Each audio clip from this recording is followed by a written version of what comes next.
Hello viewers, কেমন আছেন আপনারা সবাই? লেটস টক অ্যাবাউট চ্যানেলে আপনাদের প্রত্যেককে অনেক অনেক ওয়েলকাম। বাচ্চা সব খাবার খায়, তাও বাচ্চাকে দেখে রোগা মনে হয়, কি করতে পারি? এরকম প্রশ্ন আপনাদের মধ্যে থেকে অনেকেই করে থাকেন। তো অ্যাকচুয়ালি এক্ষেত্রে আমাদের কি করা উচিত, কি করা উচিত না, পুরো ব্যাপারটাই আজকে আপনাদের সাথে শেয়ার করছি। তো চলুন উইদাউট এনি ফার্দার ডিলে আজকে ভিডিওটা স্টার্ট করি।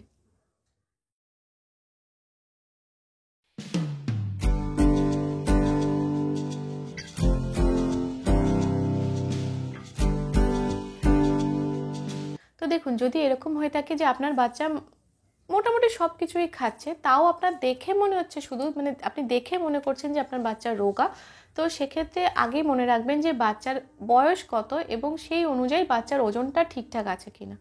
এই বয়স কত, বাচ্চার ওজন ঠিক আছে কিনা, এটা বোঝার জন্য আপনি সবসময় বাচ্চার যে জন্মের ওজন ছিল সেটাকে মনে রেখে দেবেন।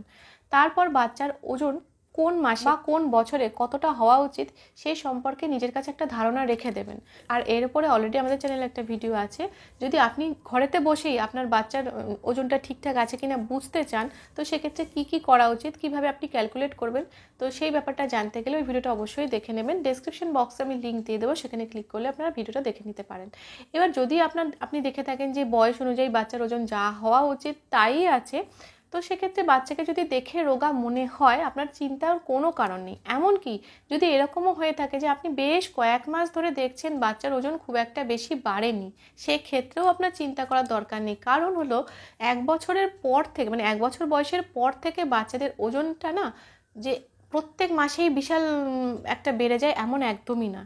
গোটা একটা বছরে হয়তো বাচ্চার ওজন 2.5 থেকে 3 কেজি মতন বাড়ে। ধরুন আপনার বাচ্চার বয়স 1 বছর, বাচ্চার বয়স 2 বছর হবে যখন, এই যে 1 থেকে 2 বছর হওয়া পর্যন্ত এই গোটা একটা বছরে বাচ্চার মোট ওজন বাড়তে পারে হচ্ছে 2.5 থেকে 3 কেজি মতন, এবং এটা একদম নর্মাল। ফলে আপনি যদি মনে করেন এই একটা বছরের প্রত্যেক মাসে আপনার বাচ্চার ওজন 1 কেজি করে বা 500 গ্রাম করে বাড়বে, তাহলে ওই 1 বছর পূরণ হওয়ার সময় গিয়ে বাচ্চার ওজন কোথায় গিয়ে পৌঁছবে বলুন তো? এটা তো হয়ই না, না? মানে বাচ্চার ওজন একদম হুড়ুড় করে বাড়তে থাকবে, এটা নর্মালি নয়। এই জন্য গোটা একটা বছরে যদি আপনি দেখেন আপনার বাচ্চার ওজন 2.5 কেজি বা 3 কেজি মতন বাড়লো, তো দ্যাট ইজ ওকে। আবার এমন অনেক সময় হয়ে থাকে যে এক এক বছর বাচ্চা এত বেশি অসুস্থ হয়েছে, সর্দি কাশিতে ভুগেছে, সে বছর হয়তো অতটা ওজনও বাড়েনি, 3 কেজি ওজনও বাড়েনি, 2.5 কেজি ওজনও বাড়েনি, অল্প সামান্য কিছু বেড়েছে, তো সেটাকেও ওকে বলা হয়, সেটাকেও ঠিক মনে করা হয়। আমরা যদি ওভারঅল দেখি যে বাচ্চা খাওয়া দাওয়া ঠিক মতন চালিয়ে যাচ্ছে, মাঝে সাঝে এক আধবার কখনো বাচ্চার কিছু সমস্যা হলো, বাচ্চা খেলো না, 2-3 দিন ভালো করে খাচ্ছে না, আবার বাচ্চা যদি নর্মাল খাওয়া দাওয়া ঠিক মতো নিজের ছন্দে খেয়ে যায়, এবং বাচ্চা যদি দেখেন অ্যাক্টিভিটি করছে, দুষ্টুমি করছে, দৌড়াদৌড়ি করছে, হাসি খুশি আছে, পটি ইউরিন ঠিক মতন হচ্ছে, আপনার চিন্তা করার কোনো কারণ নেই। কারণ এখন বলা হয় যে যত ছিপছিপে স্লিম চেহারা হবে সেটাই বাচ্চাদের স্বাস্থ্যের জন্য ভালো, সেটা ছোট মেয়ে বেবি হোক বা ছেলে বেবি হোক, সবসময় এটাই কিন্তু মনে করা হয়। ওভারঅল আপনি যেটা করতে পারেন সেটা হচ্ছে, আপনার বাচ্চার বয়স যত বাড়বে একটু একটু করে খাবার খাওয়ানোর পরিমাণটাকে একটু বাড়াতে পারেন। হ্যাঁ, কারণ বাচ্চা যত বড় হবে ওর চাহিদাটা বাড়বে, তো খাবার খাওয়ার পরিমাণটা একটু একটু করে বাড়াতে পারেন। এবার আমি আমার বাচ্চাকে কতটা পরিমাণে খাবার খাওয়াচ্ছি, সেটা ওর জন্য বেশি হয়ে যাচ্ছে না কম হয়ে যাচ্ছে, এটাও যাতে আপনার বুঝতে অসুবিধা না হয়, তার জন্যও কিন্তু আমাদের চ্যানেলে ভিডিও আছে কোন বয়সের বাচ্চাকে কতটা পরিমাণে সলিড ফুড খাওয়ানো যেতে পারে। যদি আপনারা ওই ভিডিওটা না দেখে থাকেন, ভিডিওটা অবশ্যই দেখে নেবেন, দেখলে আপনারা বুঝতে পারবেন যে বাচ্চার পেট বুঝে আমরা কিভাবে বাচ্চাদের খাওয়ার পরিমাণটাকে বাড়াতে পারি। তো আপনি যেটা করতে পারেন সেটা হচ্ছে, বাচ্চার রোজকার খাবারে 8 রকমের খাদ্য উপাদানযুক্ত খাবার অ্যাড করুন। যেমন ধরুন কার্বোহাইড্রেট, মানে ভাত রাখছেন, আলু একটু বাচ্চা খাচ্ছে বা চিড়ে খাচ্ছে, সাবু খাচ্ছে, সুজি খাচ্ছে, এগুলো খাচ্ছে কিনা। হ্যাঁ, তারপরে বাচ্চার খাবারে প্রোটিন আছে কিনা, দুধ বলুন, মাছ, ডিম, চিকেন বা ডাল বাচ্চার খাবারে আছে কিনা একটু লক্ষ্য রাখুন। বাচ্চার খাবারে বিভিন্ন রকমের শাকসবজি, ফলমূল আছে কিনা, সেখান থেকে বাচ্চা ভিটামিন পাবে, ফাইটোকেমিক্যালস পাবে, যেগুলো সবই বাচ্চার স্বাস্থ্যের জন্য ভালো।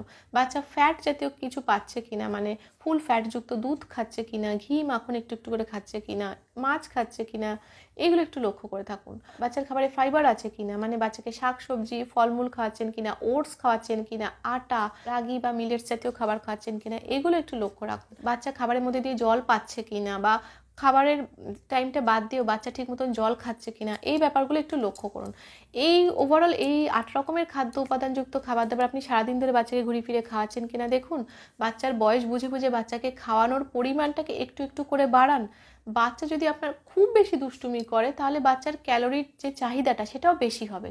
তো খুব দুষ্টু বাচ্চাদের ক্ষেত্রে কি হবে, একটু খাবার খাওয়ানোর পরিমাণটাকে বাড়াতে হবে। যে বাচ্চারা যোগ ব্যায়ামে যাচ্ছে, ক্যারাটে শিখছে বা কোনো খেলাধুলার মধ্যে ব্যস্ত আছে বা বাড়িতেই লাফালাফি করছে, তাদের খাবার খাওয়ানোর পরিমাণটাকে যদি আমরা একটু বাড়াই, তাহলে খুব কাজে ব্যস্ত, খুব দৌড়াদৌড়ি করে বা অ্যাক্টিভিটির মধ্যে, খেলাধুলার মধ্যে থাকে যে সমস্ত বাচ্চারা, তাদের খাওয়ার পরিমাণটাকে যদি আমরা বাড়াই, তার ফলে কি হবে, কিছুটা ক্যালোরি ওদের অ্যাক্টিভিটির জন্য ব্যয় হয়ে যাবে, আবার কিছুটা ক্যালোরি ওদের শরীরে মানে ওজন বাড়াতেও সাহায্য করবে। তো এইভাবে যারা খুব দুরন্ত দুষ্টু বাচ্চা, তাদের খাওয়ার পরিমাণটাকে আমাদের একটু বেশি রাখতে হবে, যারা একটু চুপচাপ বসে থাকে বা একটু খেলাধুলা আস্তে আস্তে করে তাদের তুলনায়।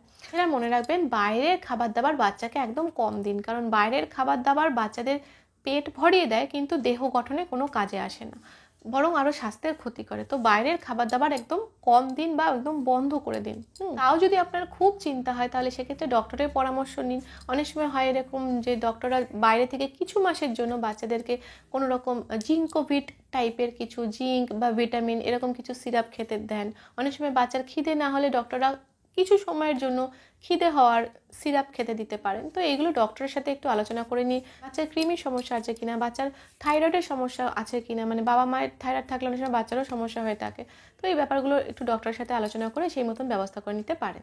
এবার আপনার বাচ্চা সব কিছু খায়, তারপরও বাচ্চাকে দেখে রোগা মনে হয়, এই রকম দুশ্চিন্তা একটুও কমলো কি না বা আরও কোনো এই বিষয়ে প্রশ্ন আছে কি না, অবশ্যই কমেন্ট করে জানাবেন। আজকের ভিডিওটা এই পর্যন্তই থাকলো। যদি আপনাদের ভিডিওটা ভালো লেগে থাকে তাহলে একটা লাইক করবেন, শেয়ার করবেন, সাবস্ক্রাইব করবেন আমাদের চ্যানেলটা, আর আমাদের চ্যানেলের সঙ্গে অবশ্যই অ্যাটাচ থাকবেন। Thank you.